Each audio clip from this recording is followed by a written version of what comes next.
What's happening, y'all? Welcome inside the Fantasy Stock Exchange. Danny and Bush coming at you with some more Dynasty buys and sells. Today, we're talking about quarterbacks and tight ends. For those of you guys that play in Superflex leagues, obviously, these are the most important position in all of Dynasty. Yesterday, we talked about running backs. On Monday, we talked about wide receivers. If you guys want to check both of those videos out, you can definitely do that. Next week, we'll have updated positional rankings for you guys to work through and parse through. Basically, in today's video, if you missed the other two, we're basically talking about two Dynasty buys at quarterback, one Dynasty buy at tight end, and then two sells and one sell respectively at each of those positions using Keep Trade Cut market value. If you guys enjoyed any point, leave a like, subscribe, all that good stuff. But before we get into it, Danny, how you doing? Doing well. And yeah, obviously, we went through our wide receivers, we went through our running backs, but realistically, like Corey said, the quarterback position in particular is the biggest leverage piece in the entirety of Dynasty Fantasy Football. I mean, if you don't have a proper quarterback stable, especially in Superflex leagues, you just simply cannot win long term. And as we know, elite quarterbacks, they have the longest shelf life of value when it comes to the respective positions. So I'm fired up. We got a couple guys here, especially in the buys list, that realistically should be named as cornerstone assets, but aren't currently priced as so. So if you have some opportunity, if you can make some buys, feel free to do so, because realistically, this is the biggest opportunity we have seen at quarterback in quite some time when it comes to Dynasty Fantasy Football. Yeah, absolutely. So as always, you guys know what we have to do before we get into it. Let's hit the intro.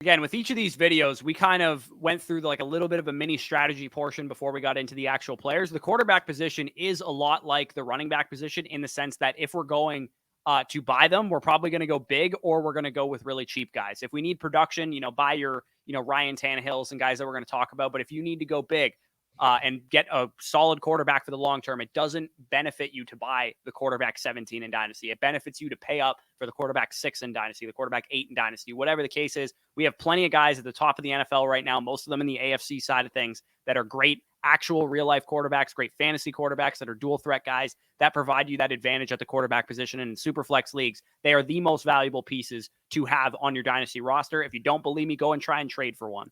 Yeah, and exactly. I mean, if you try to trade for an elite quarterback right now, I'll tell you right now, you can overpay. You can offer 3 1s, 4 1s for Josh Allen. You can offer 3, 4 1s for fucking Patrick Mahomes. And the owner's not going to instant accept it. The reason being, it's hard to replace these superstar level, franchise level quarterbacks no matter what. So if you have a player that you feel like you're contextually overpaying for, and you're probably overpaying for, realistically, it still takes the owner to accept it, because the quarterback position, especially at the top end, is super, super hard to replace. So transitioning, I mean, this first guy is a young quarterback that, in my opinion, in your opinion, this year, last year, has the opportunity to enter that elite untouchable tier. Trey Lance, quarterback of the San Francisco 49ers, valued only as the quarterback 13 in Dynasty right now, equivalent value of a 2023 late first or a 2024 mid first. The way I view it, whenever you have the chance to pick up an elite upside young quarterback, you have to do it. Fun fact for you, Trey Lance right now, first round pick, third overall pick in 2020, is currently younger than the rookie 7th round pick for the 49ers with Brock Purdy. Brock Purdy, 1999 birthday, Trey Lance, 2000 birthday. You're looking at what he represents.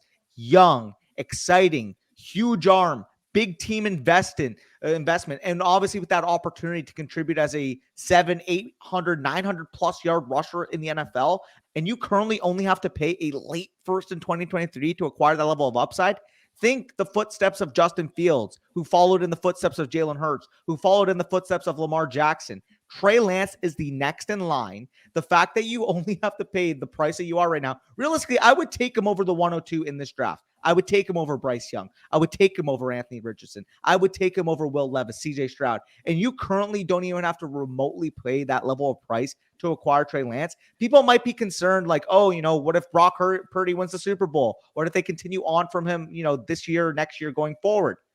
What I'm gathering from that is the fact that a inferior 7th round talent can lead this 49ers offense to the capacity it has. All it's done is motivate me to think of what Trey Lance could do for this offense. There's a legitimate chance this time next year, the Niners are by far the best team, by far the class of the entire NFC with Trey Lance at the helm.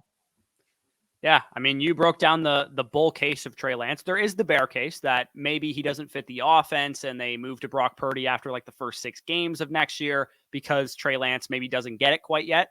He's still going to have open market trade value in the NFL. He was a 3rd overall pick. I'm sure a lot of teams thought very highly of Trey Lance when he was coming out of North Dakota State. So there is risk with Trey Lance, but like you said, the reward of Trey Lance actually hitting. We see what happened with Justin Fields and Trevor Lawrence this year. The same exact scenario could be the case for Trey Lance, except even probably higher to a degree because he has both the dual threat ability that both of those quarterbacks have, but also a value insulated situation with a great coach, great weapons, great offensive line, all the good stuff that made us think Trey Lance could potentially be this, late 1st round startup pick that he was last year for us. So I still am very much a believer of Trey Lance.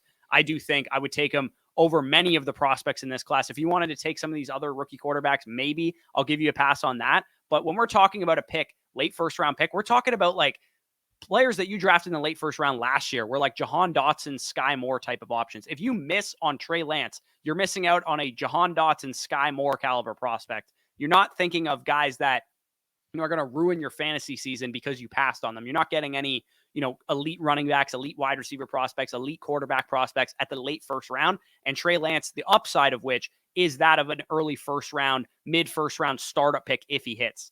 100%. I mean, I think the bull case there would be exactly what Justin Fields did.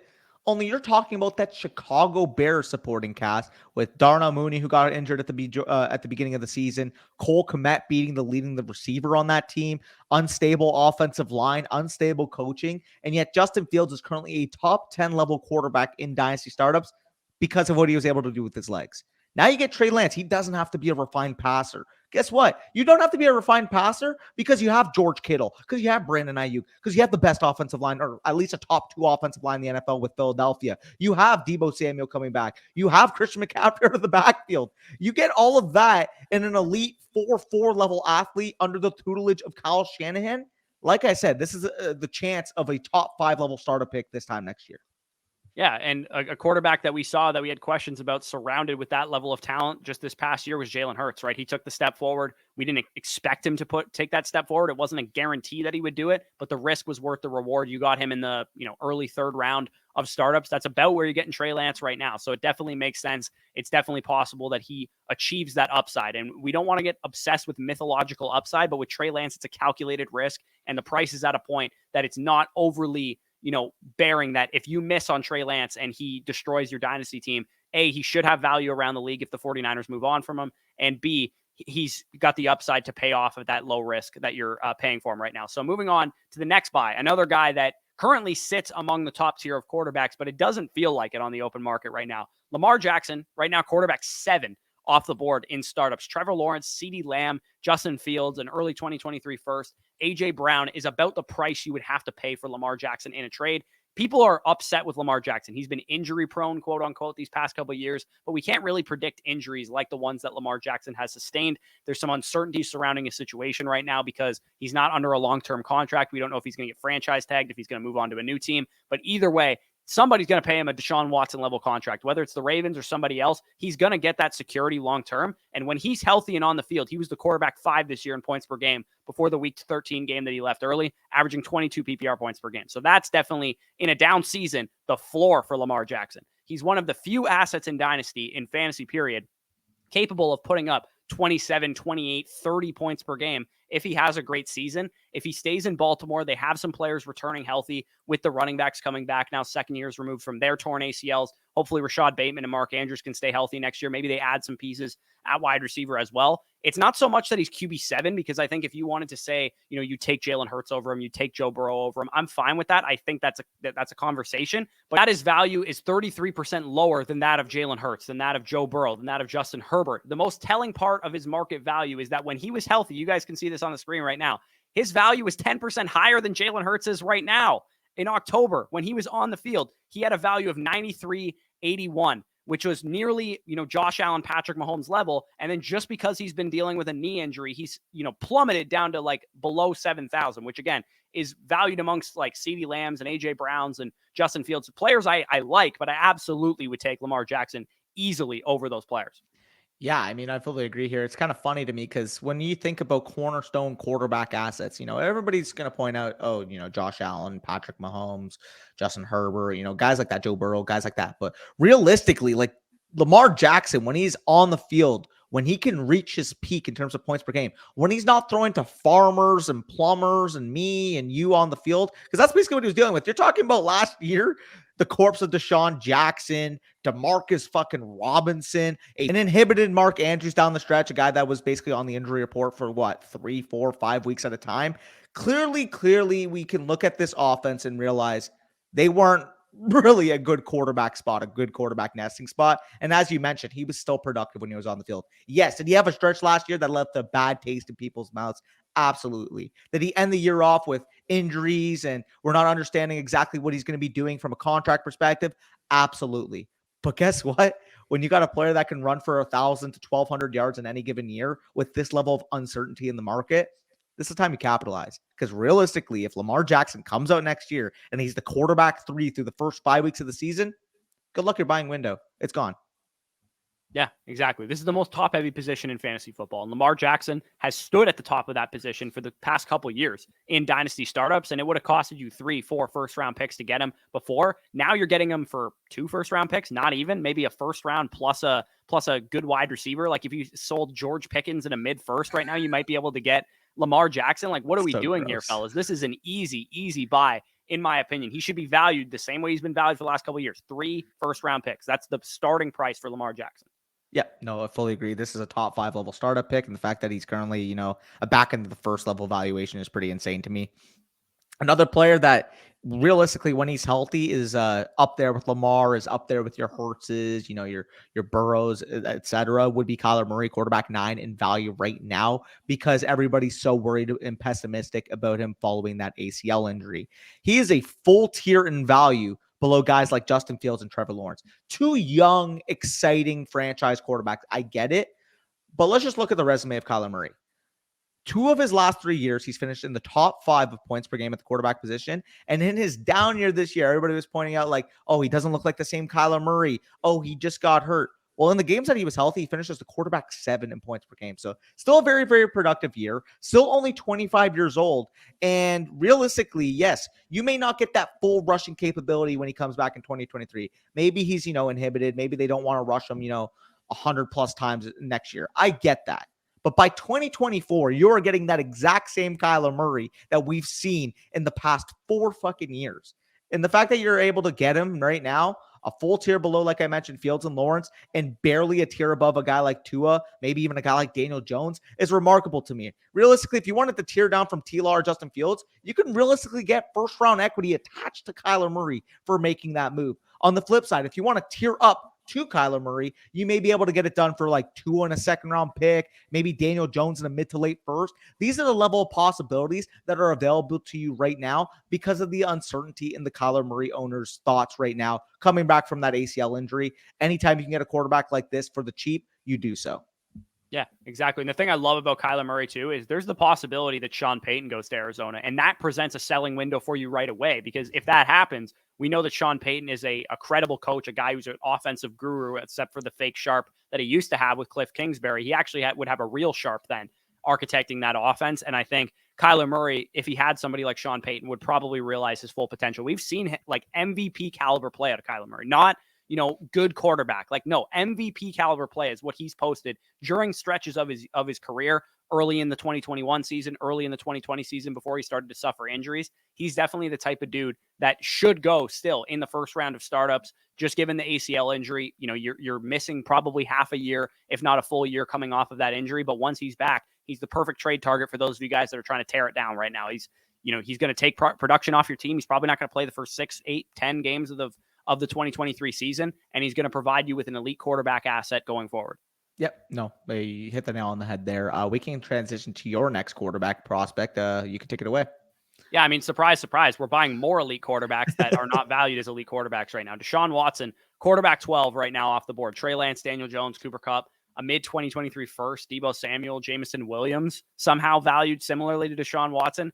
Okay, let me say this right now. Did Deshaun Watson look like a good quarterback in the 6 games that he played this year? Hell the fuck no. He did not look like a good quarterback. He did not look like the same Texans quarterback that we saw Maybe it's mental. Maybe it's coming back, 2 years pretty much removed from football. Maybe it's everything he went through. I don't exactly know. But the thing that I know about Deshaun Watson is that before this year and before 2021, when he was off the field, he was an elite quarterback in the NFL, one of the 5 or 6 best quarterbacks in the game, 13th highest rated PFF quarterback in his second season in 2018, 2019, 8th highest rated quarterback according to PFF in 2020 on a team, by the way, that had a top 5 pick, 92.5 PFF grade, 3rd among quarterbacks. This is an elite quarterback in the NFL. It's the reason the Browns gave up as much as they did. It's the reason they paid him as much money as they did. They're going to go through a full offseason of work with a great offensive line. Amari Cooper had a career resurgence this year. Donovan Peoples-Jones looked like a great breakout candidate.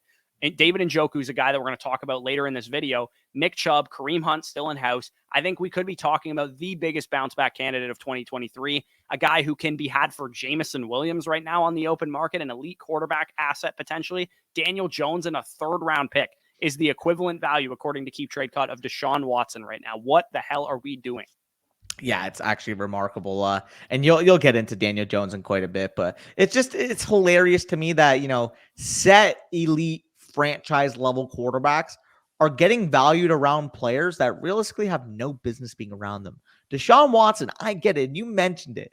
What is the outlier here? The 55.3 grade or the 3 years in a row where he ranked 80.9 or above in PFF grade? I know which one I'm telling to, not to mention you're talking about, a really, really good creator, really, really good out of structure. He's going to contribute in the ground game as well. So you're not just getting back to the elite passer. Like, you're getting a guy that if he gets back to that level of a passer, not only is he going to be a top 10 quarterback based off his arm alone, he's going to be a top 5 quarterback because he's going to give you 400 or 500 plus rushing yards, maybe 5 to 8 plus rushing touchdowns on a Browns team that should be heavily improved next year with the continuity, with Deshaun Watson fully engaged in the offseason. Keep in mind, he did not practice at all until his suspension was pretty much done. Like, he had no familiarity with that team, no familiarity with that system. Realistically, he got excluded from everything team-based up until that point. No fucking shit that he looked bad when he got back.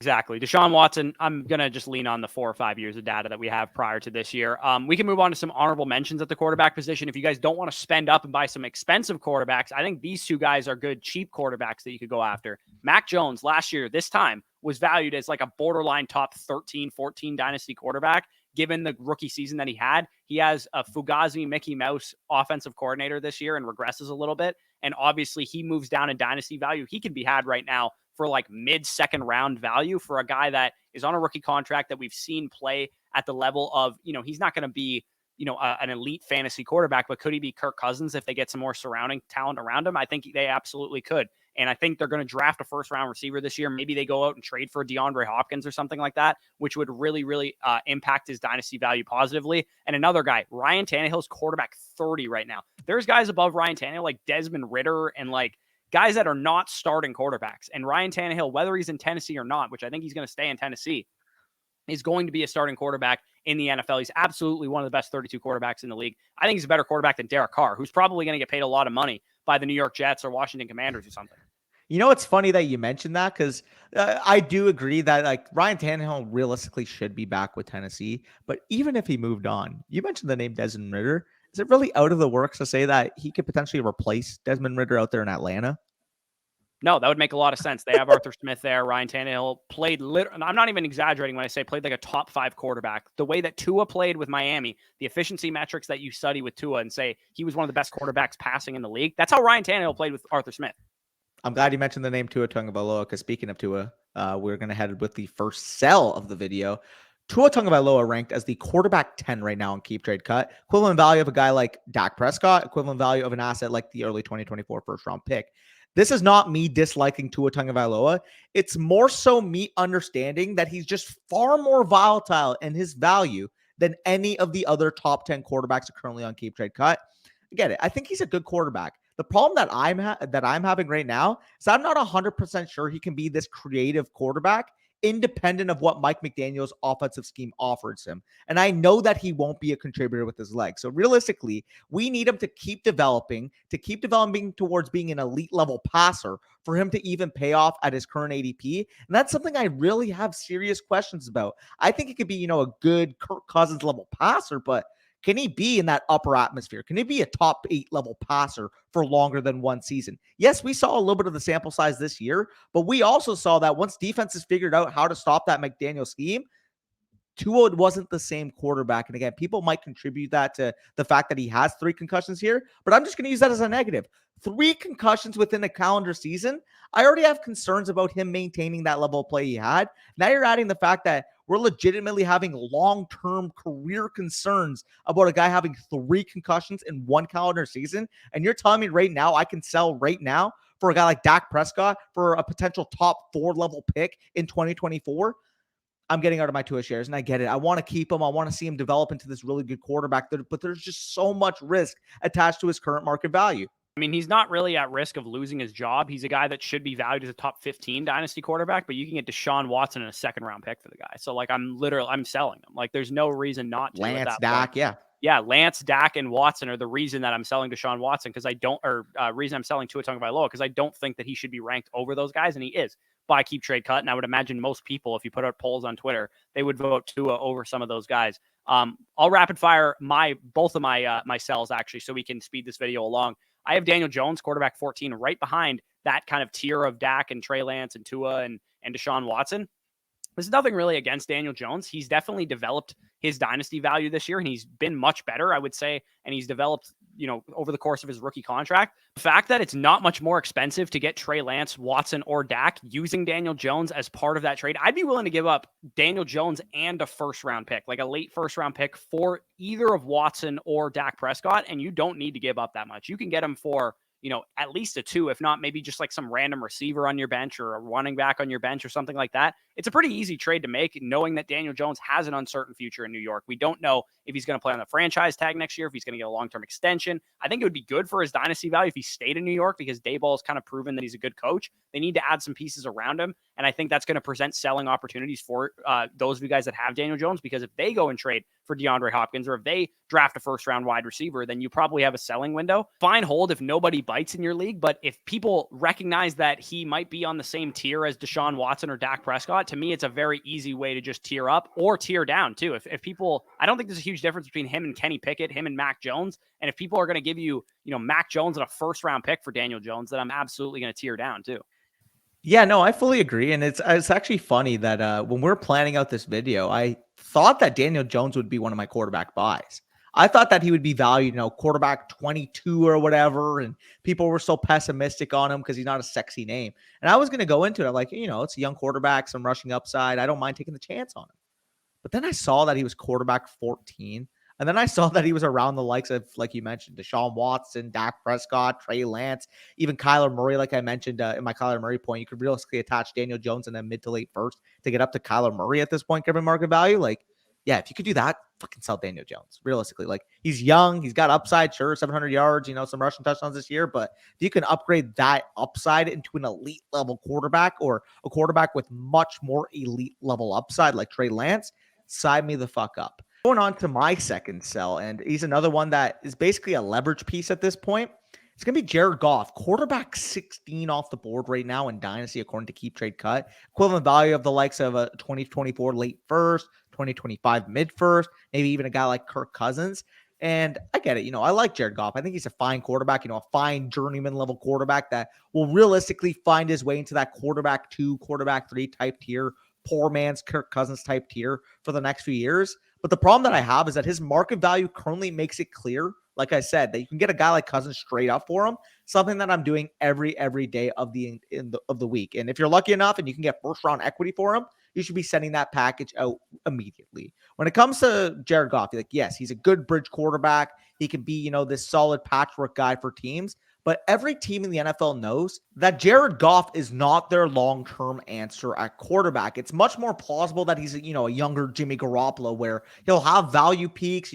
Every now and then you can get high peaks of value from him. But realistically, the market is not going to take kind to this level of asset. They know he's volatile. They know that any changing circumstance, a la the Lions picking in the top 10 this year, can completely change his standing as that team's franchise quarterback. In that type of asset, and we know he's coming off the level of fantasy season he is. And we know that we're not in the midst of, the Lions draft the quarterback level season. That usually comes around February, March. if you can get quarterback 16 level equivalent value right now before those concerns come, even if you want to buy back in on Jared Goff later in the season, maybe, right before the draft or right after the Lions draft a quarterback, if you want to buy back in on him at that point for a much more deflated price, sure. But right now, when he's quarterback 16, when you can get first round equity, when you can get a guy like Kirk Cousins or even Jimmy Garoppolo and a second round pick for him, I'm doing that every day I can. Yeah, I think Jared Goff and like Kirk Cousins and Derek Carr and Jimmy Garoppolo and Geno Smith and these guys, they all kind of represent the same type of quarterback. But for me, it's way more profitable to predict the next Jared Goff, which I think would be like Ryan Tannehill potentially. Maybe Derek Carr has a bounce back season, Yep. and get a value on him and have him give you that Jared Goff level production, that like top 15 fantasy quarterback production if you're a contender. Then just hold on to Jared Goff himself, who was the most recent guy to do it, because they're all, relatively speaking, the same type of quarterback. They're going to go as their weapons around them go. And if you get Jimmy Garoppolo on the Jets or Derek Carr on the Jets or on the Commanders or something like that, then there's a good chance that those guys are going to have nice seasons next year anyway, and you can have them for far less of a price. Plus, I just find it weird that like you literally have a guy with that blueprint with much more job security in Kirk Cousins, and he's currently cheaper on the market than Jared Goff. Yeah, and you can make the argument his weapons are better too. And I think there's a chance that they also add to the wide receiver core in the draft with Minnesota. They're having a late first round pick. There's a possibility that they could draft, JSN if he slides or something like that. I've seen that mocked a few times, so definitely makes sense. A guy that I think is just overvalued in general is Brock Purdy, who's my final sell here. Valued amongst the likes of Darren Waller, Russell Wilson, Geno Smith, Aaron Rodgers, a late 2023 second, a mid 2024 second. Let me just repeat the fact that he's valued amongst the likes of Aaron Rodgers. Like, I get it, Aaron Rodgers is an older quarterback, but you give me 1 year of Aaron Rodgers versus 5 of Brock Purdy.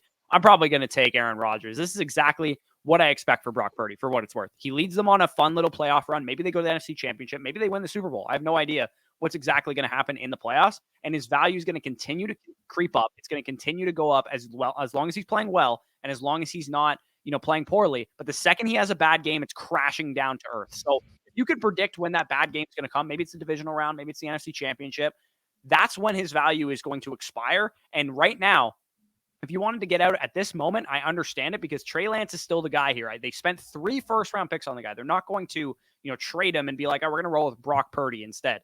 Then people are going to realize that this is closer to the Nick Mullins situation than it was to Kirk Cousins or Tom Brady, like people have compared Brock Purdy to. Purdy will be a serviceable backup for San Francisco, no doubt about it. He'll probably be the backup quarterback to Trey Lance next year, and he's good, solid quarterback depth for your team in case, Trey Lance doesn't work out and maybe he's the long-term solution there. But if he's being valued among the likes of startable quarterbacks like Mac Jones, who I already named, he's like pretty much the same value-wise as Mac Jones right now. And even Russell Wilson, if you think he has a chance for a bounce-back season, hell, you could probably get Tannehill in a 2 for him right now. Yeah, no, you probably can. And it's pretty crazy when you think about that. A guy with that level of minimal job security, we already mentioned, a much more suitable long-term starter on the exact same roster as him. Like, yeah, he's fun. He's a cool story, but I'm not investing, actual capital into a guy like Brock Purdy. So going off the quarterbacks, because I mean, we pretty much made our point here that the volatile assets are the one that we're moving off of, and the elite potential upside quarterbacks, or the ones that are already elite, are the guys we want to heavily invest in. And that's pretty much a strategy that you can take towards in Dynasty, that all of these, volatile assets, you should be looking to tier up. You should be looking to get into the elite territory, or at least quarterbacks that can project into that elite territory moving forward. That is how you have to handle quarterbacks. You want to make sure you get as much value there as possible at the top end. Moving on, though, we can talk about our tight ends. And this is a guy who kind of represents that ideology at the tight end position, that elite asset that should be untouchable, but realistically isn't. And if you guys know us, the gold standard himself, Kyle Pitts, tight end 1. Yes, I get that. He is still valued as the top tight end in Dynasty Fantasy Football, but his value has come pretty much crashing down after, a disappointing second season, to the point now you can acquire him for a 2024 early one. You can acquire him for Mark Andrews. You can acquire him for Travis Kelce. And the reason why I'm all the way buying in on Kyle Pitts is that people are so focused on the box score numbers of his 2022. Yes, he had a disappointing year in 2022. There's no sugarcoating that. However, we're talking about a second-year, 22-year-old tight end with how historic his peripherals actually are.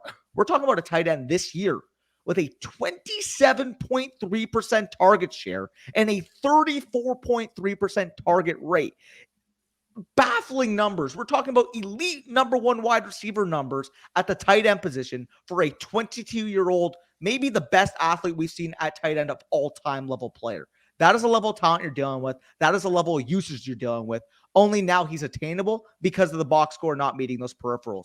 They are, Atlanta, within a striking distance of a quarterback this offseason. And realistically, all we need for the Falcons is for them to increase their passing volume numbers from historically low, which they were last year, to just low. We're talking about last year, the Falcons, 24.4 pass attempts per game. One of only 5 teams in the entire NFL to throw under 30 passing attempts per game, and they were under 25. All we need is that little slight uptick, whether it's Desmond Ridder, ascending into his zone, whether that's them, acquiring a guy like Ryan Tannehill, whether that's them, potentially maneuvering up for a quarterback in the draft. Any solution that we can get to get that number as close to 30 as possible. And we're talking about not only a top 5 tight end season of Kyle Pitts, but a player that can realistically be a top 3 tight end as a 23-year-old player with the peripherals, with the athleticism that you're getting, and you can currently get him at attainable prices. Mid-2023, maybe an early first next year, or you move, potential productive tight ends now of Kelsey, Andrews, maybe TJ Hockenson plus. The fact that he's even available to be had, a tweet from our friend over Dynasty IM, there are 14 wide receivers with a 25+% target share, 30+% air yard market share of their team, and a 75+ PFF grade. The only tight ends to ever put that up are Mark Andrews and Kyle Pitts. Buy the hype. Yeah, exactly. I mean, the thing with Kyle Pitts that everybody's kind of hung up on is like Arthur Smith is ruining him, right? Like, and Arthur Smith might be ruining him. It's possible. But if Arthur Smith is ruining him, then he's probably going to get fired. Like, that's kind of how this might, play out. And again, the peripherals, market share numbers. We're not focused on box scores. We're focused on target shares and market share related statistics. And Kyle Pitts is the pinnacle of what a first and second year tight end. Imagine if he was on a team that threw the ball 600 times. He would legitimately be having one of the greatest tight end starts to a season and to a career that we could have possibly imagined. And like you said, Kyle Pitts, not only did he not go up in value, he went down in value. And maybe he's not necessarily the same caliber of prospect that we saw coming into his second year, because we were like all excited. He's going to have 1,000 yards and 8 touchdowns this year because he did have a down second season. But it's possible that he continues to rise in value, and you can get him right now at like the 2-3 turn, even in like tight end premium formats. And he has remarkable chance to become untouchable in those formats if we get 520 pass attempts next year. You can realistically argue, like we were taking him last year, that if he meets the standard that his peripherals would indicate, this is a legitimate locked-in top 10 level asset. And like you said, you can currently get him because of the bad box score for a 2-3 turn level pick. So sign me the hell up. He's attainable, should not be attainable, especially when the production matches the peripherals. Yeah, exactly. So definitely go out and acquire him. But if you want a tight end that can give you great production, that might not cost you what Kyle Pitts will cost you, I think David Njoku is the next, great, riser at the tight end position. Last year, I screamed from the mountaintops, buy Dallas Goedert, buy Dallas Goedert, buy Dallas Goedert. I think David Njoku is just the next guy in line. Tight end 8 finish in points per game. Despite being limited in a few games, he had 10.6 PPR points per game this past year when he was healthy. And back to the point about Deshaun Watson, I think he's an elite quarterback. I know he's an elite quarterback. I've seen it for the past couple of years. And if we get elite quarterback Deshaun Watson next year, then we're probably going to get a guy that looked like an elite tight end play like an elite tight end alongside an elite quarterback. And he was one of the only guys that looked like he had a connection with the poor play of Deshaun Watson this year. I think we're on the precipice of David Njoku becoming the next great Dynasty tight end, the tight end 2, tight end 3, tight end 4 in Dynasty this time next year if Watson can bounce back. And I think right now you can buy him at tight end 9 prices. You can get him for an 8th round startup pick caliber prices. You're not paying a ton for David Njoku, and he could end up being one of those pieces at the tight end position that is untouchable, because not many tight ends in fantasy are actually very relevant. And David Njoku could easily climb into that. He's still young, 26, 27 years old next year, and he could be very valuable in Dynasty. Yeah, I mean, we looked at a guy that was legitimately a top 3 tight end for the majority of the year in points per game. Prior to end of season, he got hurt, maybe played a couple games he shouldn't have played. The points per game numbers went down. But realistically, at a certain point this year, this was a legitimate 12.5 PPR point per game plus tight end with the athletic profile that he does, with the potential ascending offense. Keep in mind, Jacoby Brissett played the majority of the year. He was a lot better than Deshaun Watson was. Do we really think that's going to be sustainable heading next year and on, that Deshaun Watson is going to be an objectively worse quarterback than Jacoby Brissett? Food for thought. Yeah, and he has a hefty long-term extension as well. That should keep him tied to Deshaun Watson as long as things go well there in Cleveland. So let's rapid fire ourselves at tight end because this video is going on a little long. I'll quickly get into mine. Cole Kmet, tight end 11 right now. He's a solid young tight end, and he's tethered to a good quarterback. The only problem I have is, despite his ability to command targets that we've seen so far, he's not an overly explosive guy, so he probably needs a ton of targets to be relevant. And Justin Fields-led offenses are probably not going to lend themselves to a lot of pass attempts. You mentioned the Atlanta Falcons not throwing the ball. The Chicago Bears literally were dead last in the NFL in pass attempts, and Cole Kmet and Justin Fields in that offense is probably going to be a low pass attempt offense going forward. And Kmet's not the type of guy that I trust to just suddenly become really, really efficient on his targets and suddenly become this great athlete. So for me, Kmet, you can sell him for Dolchich, Freiermuth, Dawson Knox, guys like that. I would just prefer those guys. Yeah, no, I agree. Transitioning a guy that is in his division that you could probably make the point that they're similar players in terms of what they are expected to do at their peak. TJ Hockenson, tight end 4, current equivalent value of a 2023 mid first / 2024 mid first, or potentially a guy like George Kittle. And again, he had a very, very good end of season with Minnesota, 14 PPR points per game. But given the current leverage of the dynasty landscape, I think he's a very easy sell. He's kind of being valued right now as an elite tight end, amongst the likes of Andrews, Kelsey, as we mentioned, George Kittle. If I can flip for any of those guys, or if I can flip for any first round equity, I'm doing so. Heck, even if you have to give up Hockenson and a first round pick, work up to a guy like Kyle Pitts, that might be a manageable move for you to do right now, given the level of season that Hawkinson's coming off of. Yeah, I don't really have a problem with where he's ranked amongst tight ends, but I do think he's a good leverage piece to use to get a better one. That's kind of how I view TJ Hockenson. So agreed. Those are our buys. Those are our sells. If you guys enjoyed, leave a like, comment, subscribe, all that good stuff. But with that being said, peace out. And we'll talk to you soon. Wire me the money.